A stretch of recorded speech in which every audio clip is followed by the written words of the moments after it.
صہیب رضی اللہ عنہ نے جب ہجرت کی تو کفار کی ایک جماعت نے انہیں پکڑنے کی کوشش کی اور ان کا پیچھا کیا۔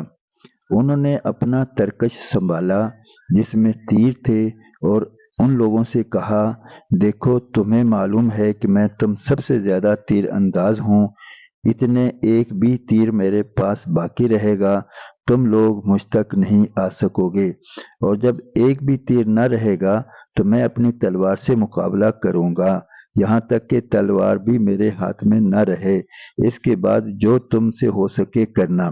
اس لیے اگر تم چاہو تو اپنی جان کے بدلہ میں اپنے مال کا پتہ بتلا سکتا ہوں جو مکہ میں ہے، اور 2 باندیاں بھی ہیں، وہ سب تم لے لو۔ اس پر وہ لوگ راضی ہو گئے اور اپنا مال دے کر جان چھڑائی۔